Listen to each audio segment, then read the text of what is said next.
السلام علیکم ورحمۃ اللہ وبرکاتہ۔ الحمد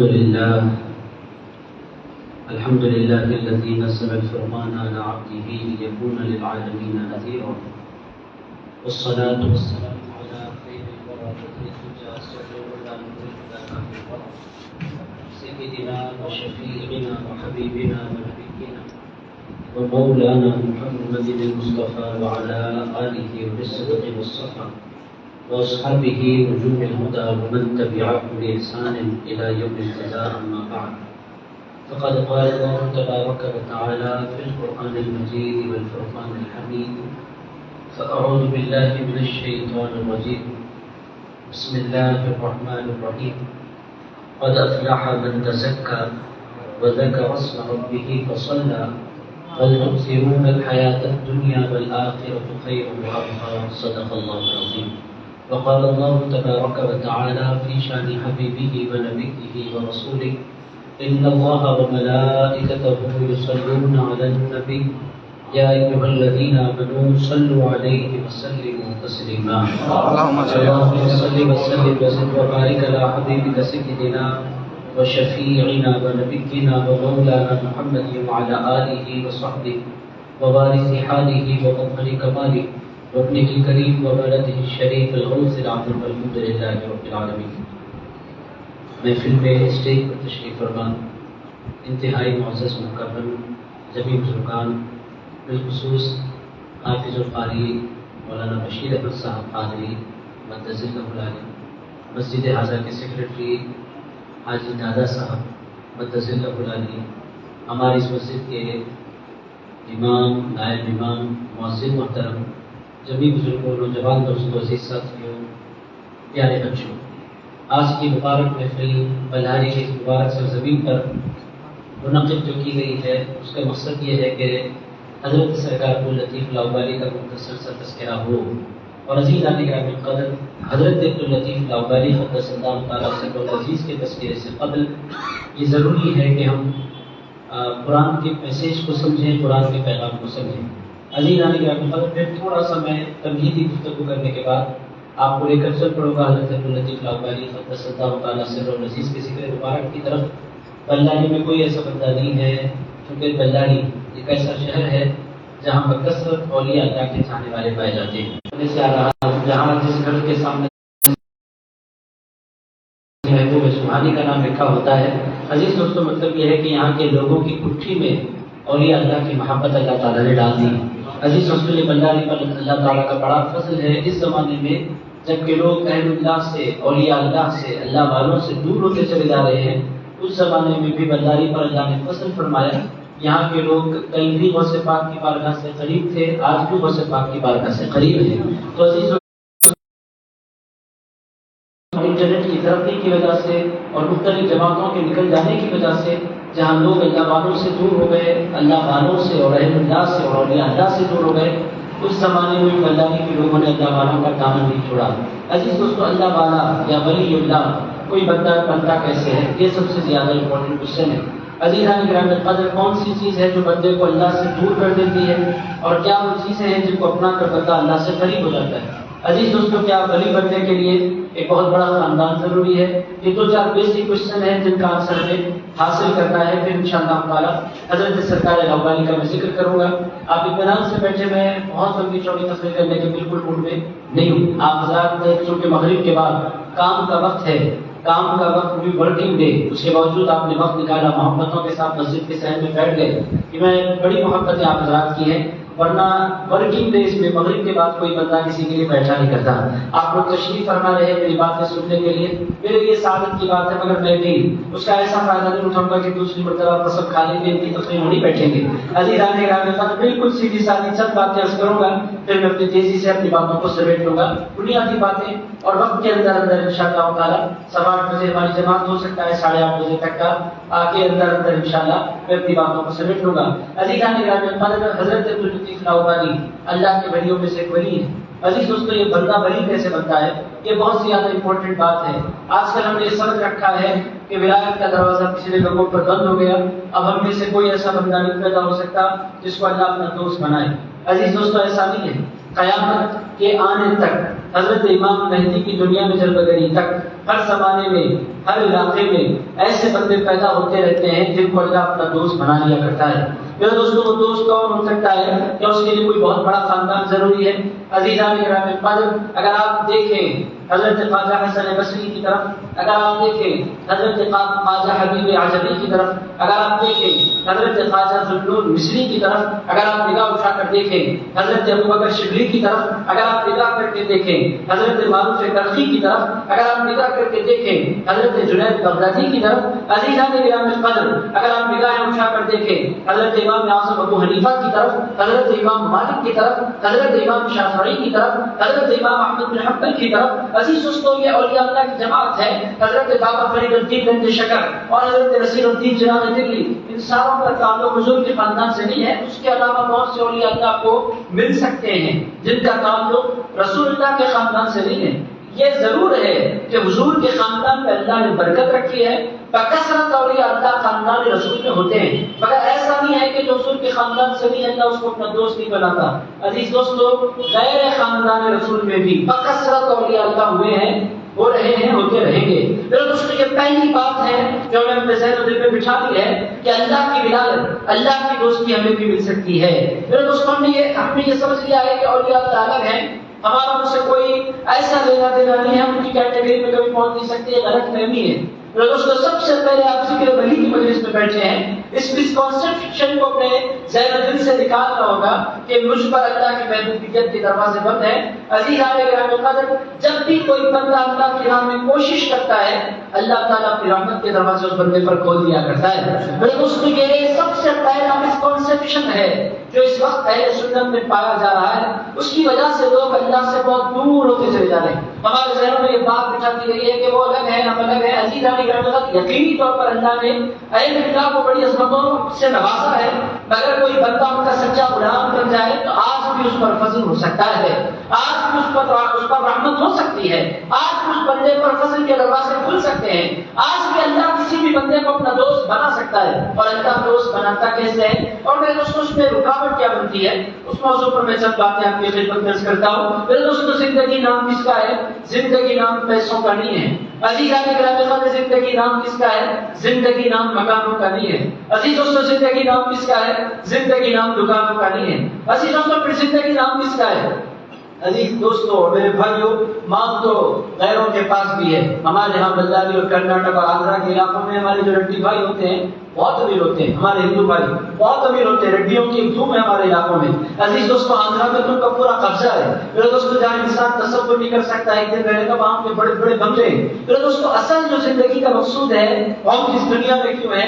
اللہ کا قرب پانے کے لیے ہے، اللہ کو منانے کے لیے۔ اور عزیز دوستوں، جو بندہ اللہ سے جتنا قریب ہوا اس بندے پر اتنی نوازشات ہوئی۔ اور میرے دوستوں، اللہ آج بھی بندوں کو اپنے قریب کرنے کے لیے تیار ہے۔ میرے دوستوں، رکاوٹیں بنتی کیا ہے وہ میں آپ کی خدمت میں عرض کر دیتا ہوں۔ پھر اللہ کا بندہ قریب کیسے ہو سکتا ہے وہ آپ کی خدمت میں عرض کر دیتا ہوں۔ پھر سیدھے سیدھے حضرت سرکار لوہانی کے ذکر کی طرف بڑھیں گے۔ عزیز دوستوں، کیا کوئی بھی بندہ اللہ کا دوست بن سکتا ہے؟ میں نے آپ کی خدمت میں 10-15 نام دے دیے۔ اگر آپ اٹھائیں تذکرۃ الاولیاء حضرت شیخ فرید الدین عطار کی تو آپ کو تقریباً 200 نام ایسے ملیں گے جو غیر سید ہیں اور اللہ کے بہت بڑے ولی ہیں۔ عزیز دوستوں، ہمارا جو سلسلہ چلا حضرت مولا علی شیر خدا سے، آپ مسجد میں بیٹھے ہیں، کچھ وہ ہوں گے جو قادری ہوں گے، کچھ وہ ہوں گے جو چشتی ہوں گے، کچھ وہ ہوں گے جو اشرفی ہوں گے۔ عزیز دوستوں، یہ 2-4 سلسلے ہمارے یہاں بلداری میں بہت زیادہ پائے جاتے ہیں، قادری، چشتی، اشرفی، کچھ ہمارے بھائی رضوی ہوں گے۔ یہ جتنے سلسلے ہیں یہ پہنچتے ہیں مولا علی تک، اور مولا علی تک یہ جتنے سلسلے پہنچتے ہیں، مولا علی کے بعد جو دوسرا نام آپ کے ہمارے تمام کے شجروں میں آتا ہے وہ نام حضرت خواجہ حسن بصری کا نام۔ آپ لوگوں نے پڑھ رکھا ہے، سن رکھا ہے، خواجہ حسن بصری کا یہ سید ہے، حضرت خواجہ حسن بصری سید نہیں ہے۔ آپ تمام لوگ جانتے ہیں مولا علی شیر خدا کے 4 خلیفے ہوئے۔ کتنے خلیفے ہوئے؟ کتنے خلیفے ہوئے؟ 4۔ آپ لوگ یاد رکھیں، ان کو 4 پیر کہتے ہیں۔ حضرت خواجہ، حضرت امام حسن، حضرت امام حسین، یہ دونوں مولا علی کے خلیفہ۔ اس کے بعد حضرت خواجہ حسن بصری، اس کے بعد حضرت کمیل بن زیاد۔ یہ 4 پیر ہیں پوری امت کے۔ مولا علی تک پہنچنے کے لیے 4 راستے ہیں جو مولا علی تک جاتے ہیں۔ یہ 4 پیر ہیں۔ حضرت امام حسن امام حسین تو خیر حضور کے لفظ جگر ہے، ان پر میں کیا بولوں. عزیز دوست آپ تمام لوگ جانتے ہیں کہ وہ جنت کے سردار ہیں. عزیز ان کی تو نہ کوئی مثال ہے نہ ان کا تو کوئی جواب ہے. وہ حضور کے کاندھے پر بیٹھنے والے، حضور کے سینے پر بیٹھنے والے، حضور کی زبان مبارک چوسنے والے، ان کی عظمتوں کا کیا کہا جائے. عزیز دوستوں اس کے بعد جو دو پیر ہیں اس امت کے، وہ حضرت خواجہ حسن بصری بھی غیر سید ہیں، حضرت کمیل بن زیاد بھی. میں اس قدر تاکید سے بات آپ لوگوں سے کیوں عرض کر رہا ہوں؟ میرے دوستوں ہماری اس مجلس میں 2-3 لوگ ایسے ہوں گے جو سید ہوں گے، باقی سارے کے سارے غیر سید ہماری اس مجلس میں بیٹھے ہوئے ہیں. میرے دوستوں یہ جو دوری ہم نے بنائی اللہ سے کہ ولی وہ ہوتا ہے جو سید ہوتا ہے، یہ مسکنسپشن ہے. ولایت کے لیے سیادت شرط نہیں ہے، اللہ کی بندگی شرط ہے، اللہ سے محبت شرط ہے، اللہ سے وفاداری شرط ہے، رسول اللہ کی غلامی شرط ہے، غوث اعظم پر قربان ہونا شرط ہے. عزیزان گرامی قدر اگر کوئی بندہ اس راہ پر چلنا شروع کر دے تو پھر اللہ راستے کھولتا چلا جاتا ہے. یہ بنیادی بات. اب رکاوٹ کیا بنتی ہے؟ میرے دوستوں ولایت کا آغاز کہاں سے ہوتا ہے؟ ایک تو وہ ہوتا ہے جو پیدائشی ولی ہوتا ہے. میرے دوستوں وہ محنت سے ولی نہیں بنتا، وہ دنیا میں آنے سے پہلے ہی اللہ کا دوست بن کر آ جایا کرتا ہے. ایسا کیسا کیوں ہوتا ہے؟ کہ ان کے ماں باپ کے تقوی کی وجہ سے ہوتا ہے، ماں باپ کے اللہ سے محبت کی وجہ سے ہوتا ہے. حضرت پیر غوث الاعظم دستگیر دنیا میں نہیں آئے مگر عزیزان گرامی قدر پوری کائنات میں دھوم مچ گئی. رسول اللہ علیہ السلام حضرت ابو صالح موسیٰ جنگی دوست کے خواب میں تشریف لائے، لا کر ارشاد فرمایا ابو صالح تمہارے گھر جو بیٹا ہونے والا ہے وہ صرف تمہارا بیٹا نہیں ہے، عبد القادر جیلانی ہمارا بیٹا ہے. عزیزان گرامی قدر یہ کیوں ہوا؟ تو حضرت ابو صالح کے تقویٰ کی وجہ سے، ان کی امی جان حضرت ام الخیر کے تقویٰ کی وجہ سے. یہ اللہ تعالیٰ بہت سے لوگوں کو دنیا میں ولی بنا کر بھیجتا ہے. حضرت خواجہ غریب نواز کے حوالے میں آتا ہے حضرت خواجہ معین الدین حسن چشتی سنجری قدس اللہ تعالیٰ سے جن کو دنیا اور ہمارا غریب نواز کہتے ہیں. غریب نواز کی امی جان بھی مائنون فرماتی ہیں کہ 4 ماہ کا میرا حمل تھا، میں حمل سے تھی 4 ماہ کے 4 مہینے کا حمل. اس کے بعد سے روزانہ رات کو اللہ اللہ اللہ اللہ اللہ کی صدائیں میرے کانوں میں گونجتی رہتی تھی. اور میں نے اپنے اطراف وغیرہ دیکھا، پورا گھر ٹٹول لیا، کوئی اللہ کا ذکر کرنے والا نہیں. پڑوسیوں سے پوچھا کوئی تمہارے گھر ایسا ہے جو اپنی پیاری آواز میں روزانہ رات کو اللہ کو پکارتا رہتا ہے؟ لوگوں نے کہا ہمارے پاس تو کوئی ایسا بندہ نہیں ہے، فجر کی نماز کو اٹھنے والے ہمارے پاس ہیں مگر راتوں میں تو کوئی اللہ کا ذکر نہیں کرتا. ان کی سمجھ میں نہیں آیا. حضرت غریب نواز کی امی جان اللہ والے کے پاس پہنچ کر کہا حضرت روزانہ رات کو مسلسل اللہ کی صدائیں آتی رہتی ہیں مگر کون اللہ کا ذکر کرتا ہے؟ مجھے پتا نہیں چلتا. اے میرے حضرت مجھے بتائیں کہ یہ کیا ہو رہا ہے. ارشاد فرمایا اے خاتون کہیں ایسا تو نہیں ہے کہ تم حمل سے ہو؟ عرض کیا ہاں میں اس وقت حمل سے ہوں. ارشاد فرمایا مبارک ہو تمہارے بدن میں وہ بیٹا ہے ابھی دنیا میں نہیں آیا، ادھر سانس اس کے جسم میں داخل ہوئی اس نے اللہ کا ذکر شروع کر دیا ہے. مطلب یہ ہے کہ کچھ ایسے بندے دنیا میں آتے ہیں کہ وہ دنیا میں آتے بعد میں ہیں مگر اللہ کی دوستی ان کو پہلے نصیب ہو جاتی ہے. کیوں نصیب ہوتی ہے؟ ان کے بابا کی وجہ سے نصیب ہوتی ہے، ان کی امی کی وجہ سے نصیب ہوتی ہے. اور میں غوث پاک کے بابا پر، غوث پاک کے امی جان پر اگر کچھ عرض کرنے بیٹھوں تو پھر پوری طرح گزر ہو جائے گی. آپ تمام لوگ جانتے ہیں غوث پاک کے بابا کون ہے، امی کیا ہے، قصہ کیا ہے، آپ تمام لوگوں کو معلوم ہے. میرے دوستوں بنیادی بات میں آپ کی خدمت پیش کرتی کہ کچھ وہ ہوتے ہیں جو پہلے سے ولی بن جایا کرتے ہیں مگر بہت سے لوگ دنیا میں آنے کے بعد ولی بنتے ہیں. میرے دوستوں آپ بولیں گے ہمیں یہ سب کچھ کیوں سنایا جا رہا ہے؟ میرے دوستوں ولی نہیں بن سکتے تو کم سے کم ولیوں کی خوشبو تو ہمیں اپنے دل میں بسا لینی چاہیے.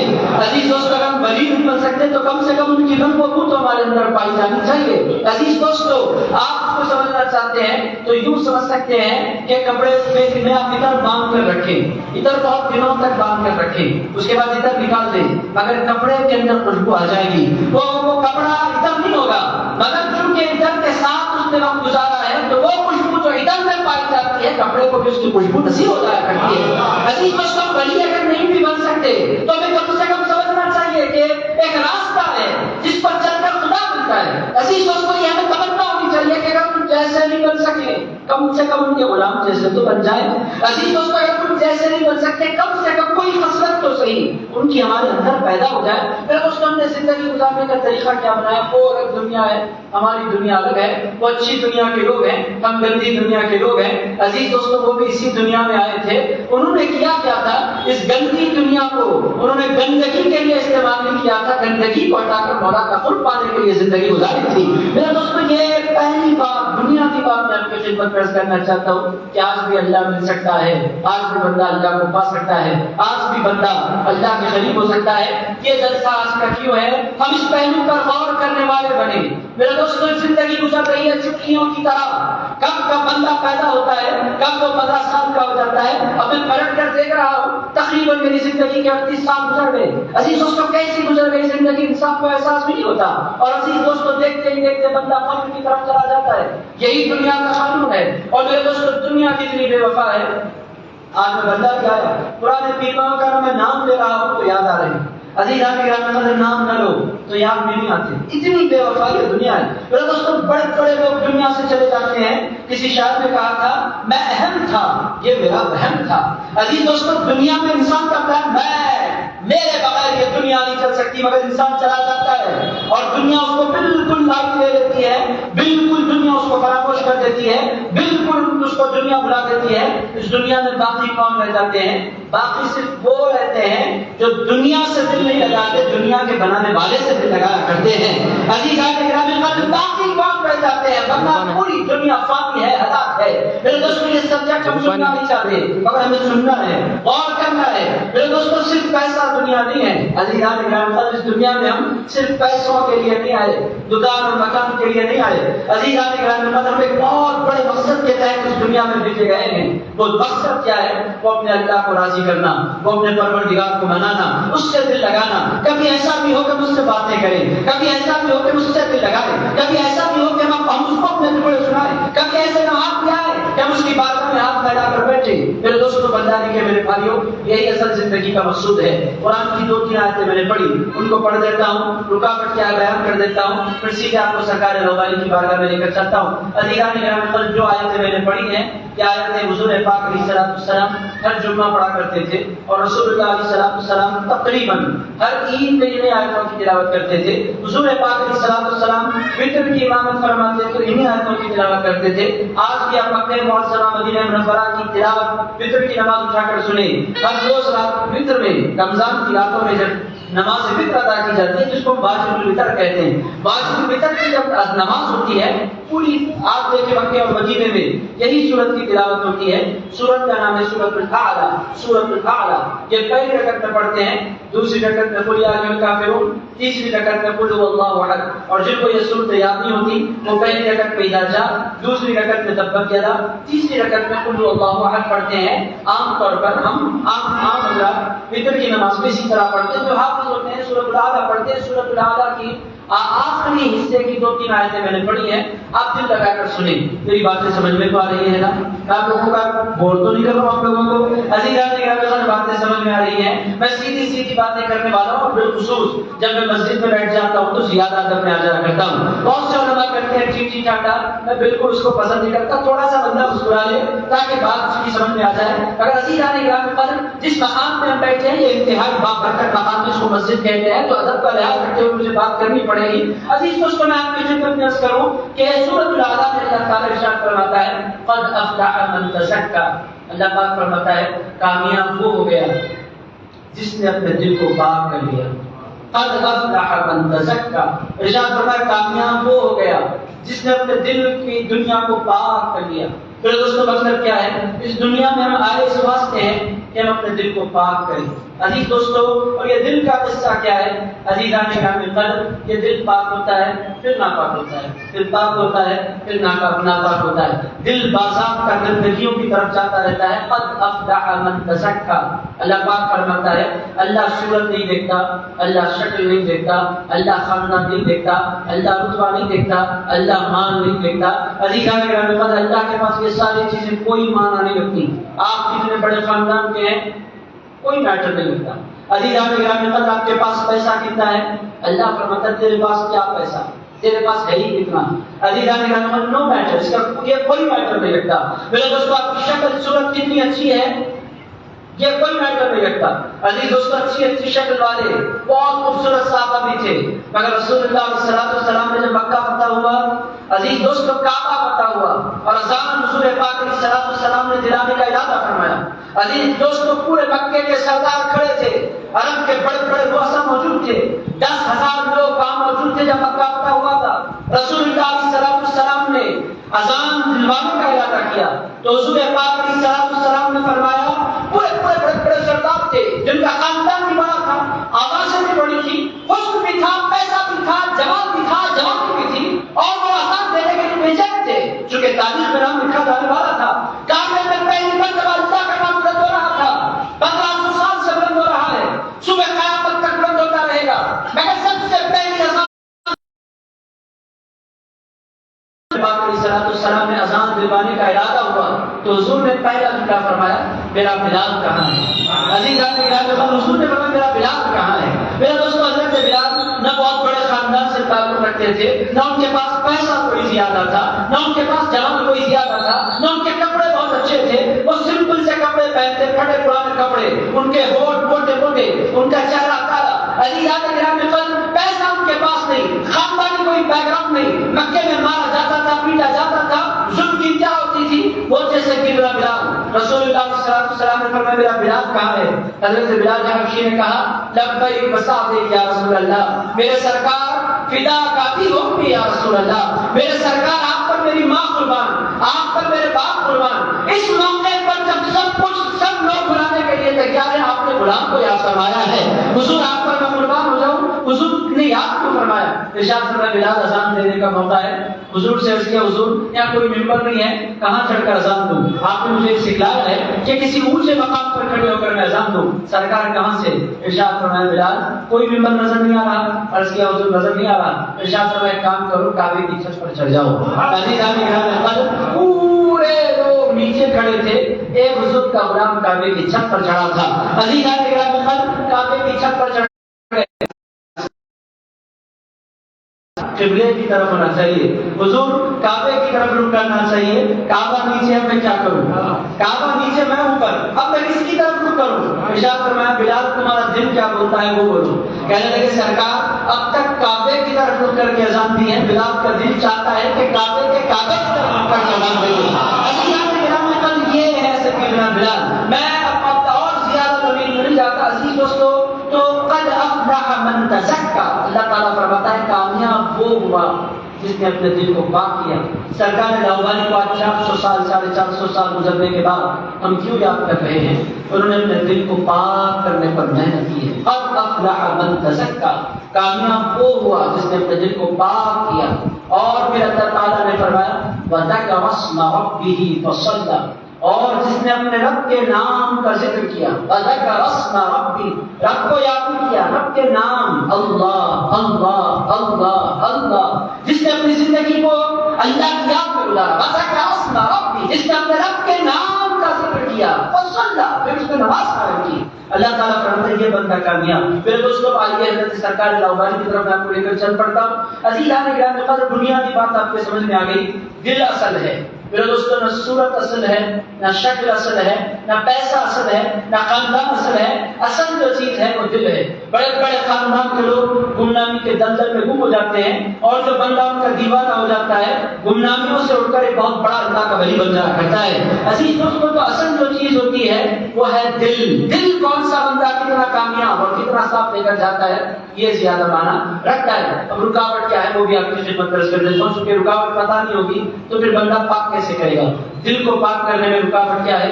عزیز دوستوں دو رکاوٹیں ہوتی ہیں مردوں کے لیے، عورتوں کو میں بالکل ڈسکس کرنا نہیں چاہتا، چھوٹے خواتین نہیں ہیں، مرد بیٹھے ہیں سارے کے سارے۔ مردوں کے لیے دل کی پاکیزگی میں رکاوٹ بنتی کون سی چیز ہے وہ آپ کو خدمت درج کرتا ہوں۔ مردوں کے لیے دل کی پاکیزگی میں جو چیز رکاوٹ بنتی ہے وہ دو چیزیں، ایک کو مال کہتے ہیں، ایک کو جمال کہتے ہیں۔ عزیزان گرامی قدر، مولا تک پہنچنے میں دو ہی چیزیں رکاوٹ بنتی ہیں۔ بہت سے لوگوں کو مال لوٹ کر دیتا ہے مولا سے، بہت سے لوگوں کو جمال بیٹھے ہیں، ان کو مجھے اپنی بات سمجھانی ہے۔ انسان جب 10-12 سال کا بچہ ہونے لگتا ہے، اس کا میلان، اس کی جو اپوزٹ جنس ہے لڑکیوں کی طرف، خواتین کی طرف اس کا میلان شروع ہوتا ہے، اور پھر اٹریکشن بڑھتا چلا جاتا ہے، اور اس اٹریکشن کو ختم کرنے کے لیے، کم کرنے کے لیے باضابطہ اسلام نے نکاح کی دعوت دی کہ بچوں کا نکاح جلدی کرو، نکاح کرنے سے آدھا دین مکمل ہوتا ہے، یہ اسلام نے کہا۔ عزیزان گرامی قدر، یہ بہت بڑی رکاوٹ ہے. بہت سے لوگ نکاح کرنے کے بعد سمجھ جاتے ہیں اور پھر ان کی جو منزل ہے وہ اپنی منزل مقصود کو سمجھنے لگتے ہیں، مگر بعض خبیث طبیعتیں ہوتی ہیں. نکاح کرنے کے بعد بھی نہ ان کی نگاہیں جھکتی ہیں، نہ ان کے خیالات میں کوئی کنٹرول پیدا ہوتا ہے. اور میرے دوستو، اس زمانے میں جمال کا فتنہ اس کائنات کا سب سے بڑا فتنہ بنا ہوا ہے. یہ بزرگوں کو نہیں پتا. میں نوجوانوں سے بات کروں گا، اپنے جنریشن سے، مجھ سے چھوٹے بچوں سے میں بات کرنا چاہتا ہوں. یہ جو بزرگ ہیں ان کو خبر بھی نہیں کہ دنیا میں کیا ہو رہا ہے، کیسی تباہیاں آ رہی ہیں، کیسی بربادیاں آ رہی ہیں، کیسے طوفان ہیں جو نوجوانوں کی جوانیاں چھیننے کے لیے تیار ہیں. عزیزوں، یہ بزرگوں کو نہیں پتا. میں اپنے بچوں سے بات کرنا چاہتا ہوں، نوجوانوں سے بات کرنا چاہتا ہوں. ہمیں اللہ سے دور کون کرتا ہے؟ عزیزان گرامی قدر، نوجوانوں کو جو اللہ سے دور کرتا ہے. عزیز دوستو، ایک اللہ کے ولی حضرت باعث بستامی کے پاس ایک شخص آیا، آ کر کہنے لگا، اے میرے سرکار، مجھے ایک بات بتائیں، اللہ کے نام میں مزہ ہے کہ نہیں؟ ارشاد فرمایا، تجھے خبر نہیں، جتنا مزہ اللہ کے نام میں ہے کائنات کے کسی کھانے میں اتنا مزہ نہیں ہے. اللہ کے نام میں اصل مزہ ہے. باعث بستامی نے فرمایا، تجھے خبر نہیں کہ کتنا مزہ ہے. جب بندہ اللہ بولتا ہے تو کتنی راحت اس کو نصیب ہوتی ہے، تجھے کیا خبر؟ کہنے لگے، اور مجھے یہ بھی بتلائیں کہ جب اللہ کے نام میں مزہ ہے تو پھر نماز میں مزہ کیوں نہیں آتا؟ اور میں نماز پڑھتا ہوں حضرت، نماز میں دل نہیں لگتا، اور مسجد میں جاتا ہوں جلدی نکل جانے کو جی چاہتا ہے. میرا پرابلم میری سمجھ میں نہیں آ رہا، جب اللہ اتنا اچھا، اس کا نام اتنا پیارا، اس کی مسجد اتنی پاکیزہ جگہ، اور میں اللہ کا بندہ، پھر مجھے نماز میں میرا دل کیوں نہیں لگتا اور قرآن پڑھنا کیوں نہیں چاہتا؟ میں قرآن کھولتا ہوں، ایک رکوع نہیں پڑھ سکتا حضرت، بند کر دینے کو جی چاہتا ہے. مسجد جاتا ہوں، فرض بڑی مشکل سے ادا کرتا ہوں، دعا ہوتی ہے تو دل بے چین ہو جاتا ہے اور جی چاہتا ہے میں باہر نکل جاؤں. حضرت باعث بستامی نے فرمایا، میں نے تیرا مسئلہ سن لیا اور میں نے تیرا مسئلہ سمجھ لیا. اس نے کہا، حضرت کیا؟ ارشاد فرمایا، اس واسطے تیرا دل قرآن میں نہیں رکھتا، اس واسطے تیرا دل اس واسطے نماز میں نہیں رکھتا کہ تو نے خواتین کو اور عورتوں کو دیکھنے کا اپنے آپ کو عادی بنا ہوا ہے. جو بندہ ظاہری اس میں محبوب ہو جاتا ہے، اللہ اس کو اپنے حسن کا مزہ عطا نہیں فرمایا کرتا. عزیزان گرامی، حضرت باعث بستامی نے فرمایا، تو اپنے نگاہوں کو جھکانے والا بن جا. پھر اس کے بعد بولا، تو 2 رکعت پڑھنے کے لیے اللہ کے حضور حاضر ہوگا تو اللہ تجھے 10 رکعت پڑھنے کی توفیق عطا فرما دے گا. عزیزان گرامی، حضرت باعث بستامی نے فرمایا، اگر تو 10 پڑھنے کی نیت سے مسجد جائے گا، تجھے سنتوں کی توفیق بھی مل جائے گی، نماز کی توفیق بھی مل جائے گی. تو جو برباد ہو رہا ہے یہ جمال کا فتنہ ہے. میرے دوستوں، پچھلے زمانوں میں یہ فتنہ بہت چھوٹا تھا. پہلے آیا ٹی وی میں آتا تھا فلم آتا تھا، گانے اور فلم آتے کب سے؟ ہمارے بچپن میں بھی ٹی وی تھا. تو ٹی وی کا قصہ آپ کو سنا دیتا ہوں. ہوتا کیا تھا، ایک آتے تھے گانے اتوار کو، ایک آتے تھے گانے چہارشنبے کو. پوری بستی میں دھوم ہوتی تھی. اب مجھے سیریلوں کے نام تو یاد نہیں، مگر اتنا یاد ہے کہ ایسا ہوتا تھا. ایک مووی آتی تھی، پورے ہفتے میں پوری بستی جمع ہو جاتی تھی، مووی آنے والی ہے، ایسا ہوتا تھا. یہ فتنہ تھا ٹی وی کا. جب اس کا آغاز ہوا، اس کے بعد آپ تمام لوگ جانتے ہیں مختلف چینلز نکلے، اور چینلز نے کیا کیا؟ دن بھر ٹی وی چلانے کا کاروبار شروع کیا. پھر ایڈ سامنے شروع ہوئے. اور عزیزان گرامی قدر، ٹی وی ایک چھوٹا فتنہ تھا. ٹی وی جب چلتا تھا تو پورے گھر کو خبر ہوتی تھی کہ ٹی وی چل رہا ہے اور لوگ برباد ہو رہے ہیں. اس کے بعد سیل فون کی شکل میں فتنہ آیا اور تباہ ہے. عالم کیا ہے؟ انتہائی بےہودہ فساد چل رہی ہے. ہوتا کیا ہے، بندہ جب اپنی نگاہ بندی کرتا ہے، صرف اس کی نگاہ بندی نہیں ہوا کرتی، اس کا دل بھی گندا ہو جایا کرتا ہے. عزیزان گرامی قدر، بندہ سمجھ رہا ہوتا ہے کہ میری نگاہ بندی ہو رہی ہے. جہاں نگاہ بندی ہوتی ہے وہاں خیالات بھی گندے ہوتے ہیں. جہاں نگاہ بندی ہوتی ہے وہاں جذبات بھی گندے ہوتے ہیں. جہاں نگاہ بندی ہوتی ہے وہاں دل بھی گندا ہوتا ہے. جہاں نگاہ بندی ہوتی ہے وہاں سے انسان کی بربادی کا حق ہو جایا کرتا ہے. یہ بزرگوں کو خبر نہیں کہ کیا ہو رہا ہے سوسائٹی میں اور کیسے برباد ہو رہے ہیں نوجوان. عزیز دوستوں، میں اب ہمارے مشتاق قاری بیچین ہیں، آپ کو سرکار لاوالی کے ذکر کے لیے بٹھایا گیا. آپ موضوع سے بہت دور جا رہے ہیں. آج چاہتا ہوں سرکار لاوالی کی بارگاہ میں. عزیز دوستوں، دنیا کی بات کیا کہ ایک بہت بڑا فتنہ ہے جو بندے کو اللہ سے دور کر رہا ہے. ایک ہے جمال کا فتنہ، دوسرا ہے مال کا فتنہ. مال کا فتنہ کیا ہے؟ میرے دوستوں، مال کو لے کر انسان بالخصوص مرد بہت فکر مند رہتا ہے کیونکہ اس کی ذمہ داری ہے. اس کے پیچھے بیوی بھی ہے، اس کے پیچھے بہنوں کی شادیاں بھی ہیں، بیٹیاں بھی ہیں، ذمہ داریاں بھی ہیں. مال کو لے کر بندہ بہت فکر مند رہتا ہے. اگر مال کے حوالے سے اصول آپ کو مجھ کو ہمیشہ ذہن نشین رکھنا چاہیے. بس میں سیدھے آؤں سرکار لاوالی کے پاس. عزیزان گرامی قدر، مال کو لے کر ہمیں کون سا اصول یاد رکھنا چاہیے؟ مال کے لیے ہاتھ پیر مارنا ضروری ہو تو مارنا چاہیے. مگر عزیز دوستوں مال کو کبھی ٹینشن کا سبب نہیں بنانا چاہیے، اس واسطے کہ حضور نے فرمایا ہے جس طرح موت انسان کا پیچھا کرتی ہے اسی طرح مال بھی انسان کا پیچھا کرتا ہے۔ اگر اللہ نے آپ کی قسمت میں لکھ دیا ہے تو 1 روپیہ کمائے بغیر، کم کمائے بغیر آپ دنیا سے نہیں آ سکتے۔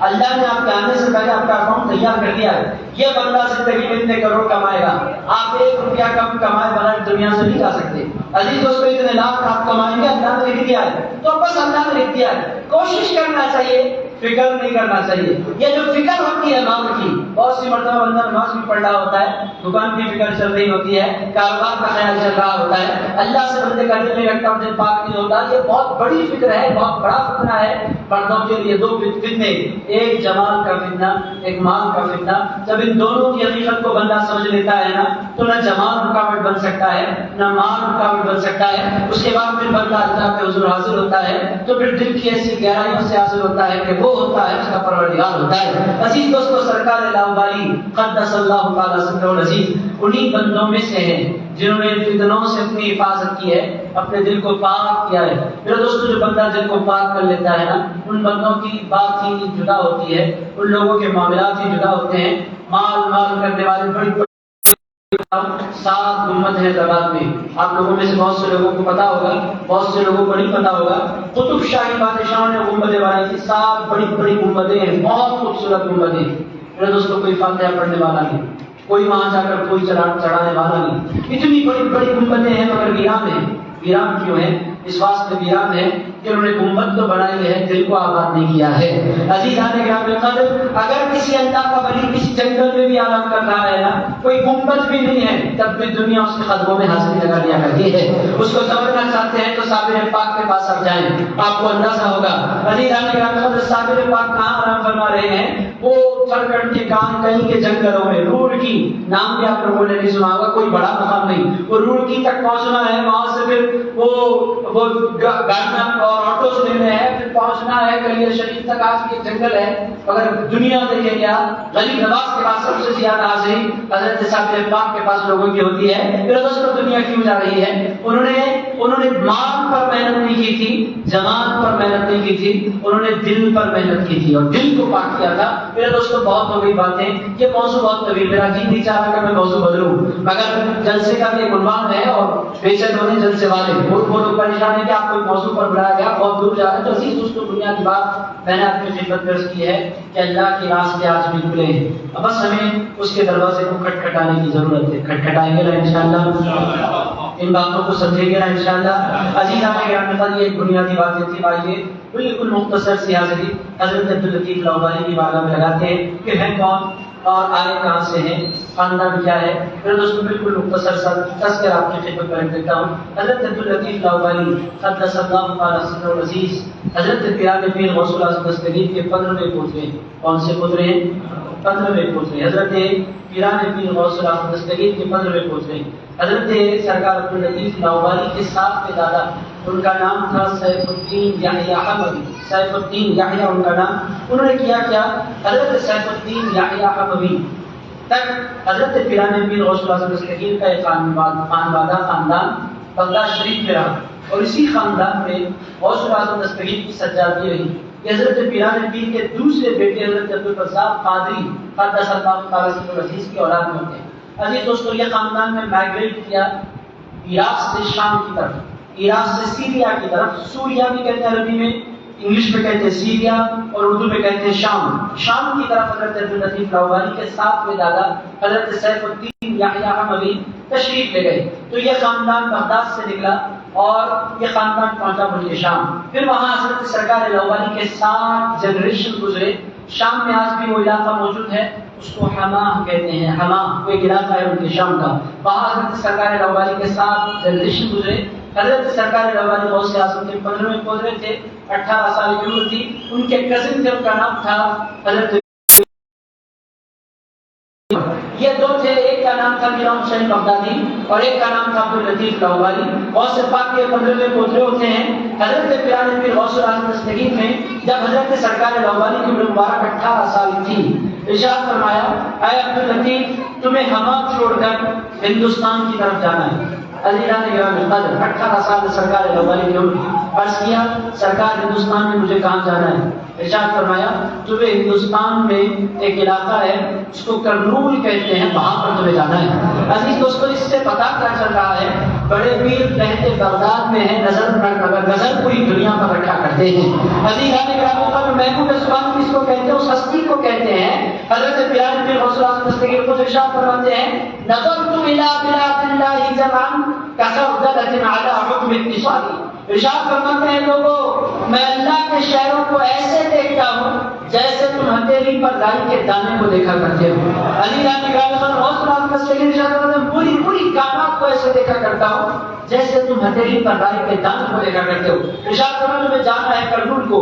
عزیز دوستو وہ نکلے 18 سال کی عمر میں، ہما سے نکلے، سفر کرتے ہوئے پہلے کرناٹک آئے، کرناٹک میں بیجاپور آئے۔ عزیز دوستو بیجاپور میں کیا ہے نہیں جانتا، مگر تقریباً اولیاء اللہ بیجاپور پر ضرور رس کرتے ہیں۔ وہ قصہ کیا ہے، وہ کیا مقبولیت ہے، وہ اللہ و رسول عالم۔ وہ بیجاپور آج کرناٹک میں ہے۔ حضرت سرکار لاؤبالی کرناٹک میں بیجاپور آئے، تو مطلب یہ ہے کہ سرکار لاؤبالی آندھرا باغ میں گئے، کرناٹک پہلے آئے۔ عزیز دوستو اسی لیے کرناٹک والوں کا بڑا گہرا تعلق سرکار لاؤبالی سے ہے۔ میرے دوستو آپ دیکھیں سرکار لاؤبالی کے دل سے ہوئے کہاں ہوئے؟ عزیز دوستو کرنول میں ہوئے، حیدرآباد میں ہوئے۔ وہ کرنول آندھرا، حیدرآباد تلنگانہ بن گیا لڑکا، وہ بعد میں آپ لوگوں کو معلوم ہے پہلے ایک آندھرا تھا۔ میں اس کے ہسٹوریکل ریزنز پر نہیں جاتا، مگر اس کے بعد جو جلسہ ہو رہا ہے سرکار لاؤبالی کا کہاں ہو رہا ہے؟ بلداری میں ہو رہا ہے۔ بلداری کہاں ہے؟ کرناٹک میں ہے۔ کرناٹک میں کیوں ہو رہا ہے؟ کرناٹک والے بولیں گے سرکار لاؤبالی آندھرا والوں کے بعد میں بنے ہیں، کرناٹک والوں کے پہلے بنے ہیں۔ عزیزان گرامی پہلے وہ کرناٹک آئے، بیجاپور میں انہوں نے قیام فرمایا، اسی لیے کرناٹک والوں کا ایک تعلق سرکار لاؤبالی سے ہے۔ آپ دیکھیں گے میں کرنول میں رہتا ہوں، میں نے زندگی گزاری تو میں نے دیکھا کرناٹک کے لوگ کثرت آتے رہتے ہیں، وہ چاہے وہ بلداری ہو، چاہے وہ سرگوپا ہو، چاہے وہ بنگلورو ہو۔ عزیزان گرامی قدر وہ بیجاپور اور مختلف علاقوں کے لوگ کرناٹک سے سرکار لاؤبالی کے پاس آتے ہیں۔ یہ کنیکشن ہے سرکار لاؤبالی کا کرناٹک سے۔ عزیز دوستو بیجاپور آئے، بیجاپور سے وہ کرنول تشریف لائے، بیجاپور سے وہ گولکنڈہ حیدرآباد، حیدرآباد میں حضرت میرا حسین بغدادی کو اللہ تعالیٰ نے رکنے کا حکم دیا۔ سرکار لاؤبالی سے حکم ہوا آپ کرنول چلے جائیں۔ وہ کرنول آنے سے پہلے عالمپور ایک مقام ہے، وہاں ایک بہت بڑے اللہ کے ولی آرام فرما رہے ہیں، ان کا نام ہے شاہ علی پہلوان رحمۃ اللہ تعالیٰ علیہ۔ آپ لوگ حیرت زدہ ہوں گے اگر آج بھی ان کی مزار پر جائیں گے۔ عالمپور کرنول کے باہر، آپ کرنول اور عالمپور کے بیچ میں ایک ریور ہے تنگا بدرا، تنگا بدرا کے اس پار ہے کرنول، اس پار ہے عالمپور۔ عزیز دوستو عالمپور کا عالم کیا حضرت شاہ علی پہلوان کا کارنامہ کیا ہے؟ حضرت شاہ علی پہلوان 700 سال پہلے وہ ظلم ہو رہا تھا تو حضرت شاہ علی پہلوان مندروں میں گھس گئے اور عزیزان گرامی نے بتوں کو توڑا۔ اس زمانے میں 700 سال گزر گئے ہیں، بہت بڑی مندر تھی، جیسے مندر تروپتی میں بالکل اسی طرح کی مندر عالمپور میں بھی تھی۔ ولیوں کی طاقت 700 سال پہلے انہوں نے بتوں کو توڑا۔ 700 سال گزر جانے کے باوجود اتنی بڑی مندر ہونے کے باوجود بھی وہاں پوجا کچھ بھی نہیں ہوتی۔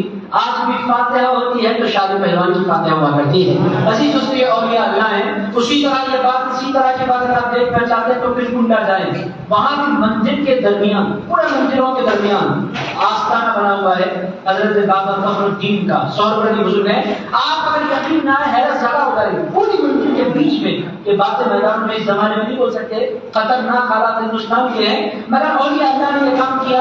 حضرت عبداللطیف لاؤبالی عالمپور پہنچے، وہاں پر چندہ کیا حضرت شاہ علی پہلوان رحمۃ اللہ علیہ کے آستانے پر۔ میرے دوستو اس سے پیغام کیا مل رہا ہے؟ میسیج دینا ضروری ہے۔ میسیج کیا ہے؟ عزیزان گرامی میسیج یہ ہے کہ اگر آپ اپنی زندگی میں برکت چاہتے ہیں، اپنے کام میں خیر چاہتے ہیں، اگر آپ چاہتے ہیں زندگی کی سعادتیں آپ کو نصیب ہو جائیں تو آپ اللہ والوں کی مزاروں پر جایا کریں۔ عزیز دوستو حضرت عبداللطیف لاؤبالی اپنا کام کرنا چاہتے تھے کرنول میں، مگر ڈائریکٹ نہیں آئے۔ حضرت شاہ علی پہلوان رحمۃ اللہ علیہ کی بارگاہ میں انہوں نے چندہ کیا۔ آج ہم سے لوگ پوچھتے ہیں آپ لوگ درگاہ کیوں جاتے ہیں؟ درگاہ میں کیا ملتا ہے؟ درگاہ جانا شرک ہے۔ عزیز دوستوں ان کی سنیں یا اولیاء اللہ کی سنیں، آپ مجھے بتائیں۔ یہ کہتے ہیں شرک ہے، اولیاء اللہ کہتے ہیں لوگوں درگاہ گئے بغیر کسی ولی کا کام نہیں بنا کرتا۔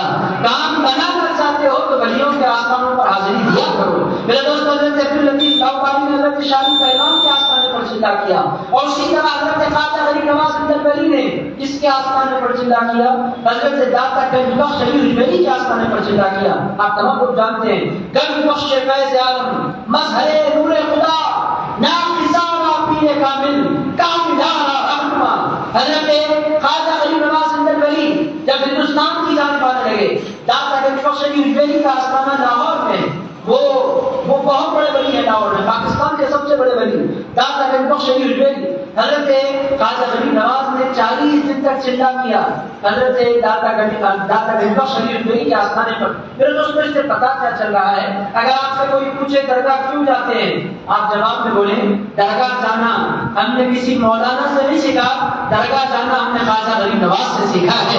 ابھی ہندوستان میں ہم ہیں تو میں غریب نواز کی طرف ایک مرتبہ درود پاک کا نذرانہ پیش فرما لیں۔ اللهم صل وسلم وزد وبارک علی حبیبک سیدنا و مولانا محمد وعلی آلہ وصحبہ اجمعین۔ تو عزیز دوستو، درگاہ جانا ہم نے کس سے سیکھا ہے؟ ذرا زور سے بول دیا۔ عزیز دوستو، ایک بندہ بول رہا ہے مولانا، میں مولانا اس واسطے بول رہا ہوں وہ ادھر کا ہے، ادھر کا مولانا تو کبھی نہیں بولتا۔ عزیز ادھر کا جو مولانا وہ بول، یہ شرک ہے۔ آپ بولے بھائی میں تیری سنوں یا غریب نواز کی سنوں؟ عزیز تو نے تو پوری زندگی میں ایک کو کلمہ نہیں پڑھایا، میرے خواجہ نے تو ایک سفر میں 90 لاکھ کو کلمہ پڑھایا ہے۔ عزیز دوستو، بندہ پوچھے تو سچا ہے؟ درگاہ جانا یہ اولیاء اللہ کا طریقہ رہا۔ حضرت خواجہ غریب نواز درگاہ گئے، حضرت امام شافعی درگاہ گئے۔ اب میں عزیز دوستوں میں موضوع سے ہٹ رہا ہوں، میں سیدھے عرض کرتا ہوں حضرت خواجہ غریب نواز سے میں سیکھا۔ آپ لوگ حیرت زدہ کرناٹک کے ہیں، میں ایک مثال عرض کر دینا چاہتا ہوں۔ حضرت صوفی سرمست ہیں، کرناٹک کا ایک علاقہ ہے شاہباز، غالباً شاہباز کے پاس ایک مقام پڑتا ہے۔ حضرت بندہ نواز کے سدراس اتنے بڑے ولی ہو کر ان کے آستانے پر بندہ نواز جاتے تھے۔ میرے دوستوں، کیا ضرورت ہے وہ بادشاہ جگہ کے بندہ نواز کیوں جاتے ہیں؟ یہ امت کو میسج دینے کے لیے کہ لوگوں اگر تم ترقی چاہتے ہو تو کسی نہ کسی اللہ والے کے آستانے کو پکڑ لیا کرو، جاتے آتے رہا کرو، اللہ والوں کی بارگاہوں میں حاضری لگایا کرو، اہل اللہ کی بارگاہ میں آتے جاتے رہا کرو۔ اے حضرت اب ہم کیوں جائیں؟ وہ تو ہم تو نہیں دیکھ سکتے، وہاں تو صرف مزار ہوتی ہے، در و دیوار ہوتے ہیں، اور یہ اللہ فرمائیں گے نادانو تمہاری آنکھوں پر پردے پڑے ہیں، ولیوں کی آنکھوں پر پردے نہیں پڑے۔ تمہارا جانا تمہاری ذمہ داری ہے، کھڑے ہو جانا تمہاری ذمہ داری ہے، دعاؤں سے نواز دینا یہ ولیوں کی ذمہ داری ہے۔ عزیزان کرام قدر، اگر میں اولیاء اللہ کی مثالیں دوں تو بہت سی مثالیں ایسی بڑی پڑی ہیں کہ جتنے ولی اپنے کام کے لیے جب نکلتے ہیں، راستے میں جو اللہ کے ولی کا آستانہ پڑتا ہے وہاں ضرور حاضری دیا کرتے ہیں۔ اب عزیز دوستوں، ان کے فیض کے بغیر کام نہیں چلتا۔ سرکار لاہوری حضرت شاہ پہلوان رحمۃ اللہ علیہ کی بارگاہ میں قیام پذیر ہو کر کرنول آئے، کرنول میں آئے۔ میرے دوستوں، کتنی عجیب بات ہے، وہ آئے ہیں عرب سے، چہرہ بالکل عربوں کی طرح۔ عزیز دوستو، انڈین الگ ہوتے ہیں، عرب الگ ہوتے ہیں۔ اللہ تعالیٰ نے صورت میں عربوں کو بہت پاک بنایا ہے، ماننا پڑتا ہے ہم ہی خوبصورت ہے، زبردستی ہے آپ کی۔ عزیز دوستو، جو نہیں ہے سو نہیں ہے، جو ہے سو ہے، نہ ہم ہی پوری دنیا کے سب سے خوبصورت ترین انسان ہے، ایسا نہیں ہے۔ آپ کبھی دورہ لگا کر آئے، آپ کو سمجھ میں آتا ہے کہ ایران جائے، وہاں کے لوگ، ایران کے لوگ اور عرب کے لوگ، اللہ تعالیٰ نے پیغمبروں کی زمین بنایا تو اللہ تعالیٰ نے برکت بھی رکھی۔ یہاں آتے آتے پہلے انسان ڈیمیج ہوتا ہے، عرب سے آنے کے بعد تھوڑا ڈیمیج ہوتے، پھر کوئی یہاں کی دھوپ بھی ہے، یہاں کی گرمی بھی ہے، یہاں کا پانی بھی دیکھتے ہی دیکھتے بندہ کالا بھی ہونے لگتا ہے۔ ایک صاحب نے کہا شرکین کیسے کالا ہو سکتا ہے؟ میں نے کہا بھائی پانی ہندوستان کا لا کر پلائے تو کوئی بھی کالا ہو سکتا ہے، آپ کی زبردستی ہے آپ کی۔ رسول اللہ بولے تھے تو کوئی دنیا کے سارے سنگیت گورے ہونے چاہیے، زبردستی مت کیجیے۔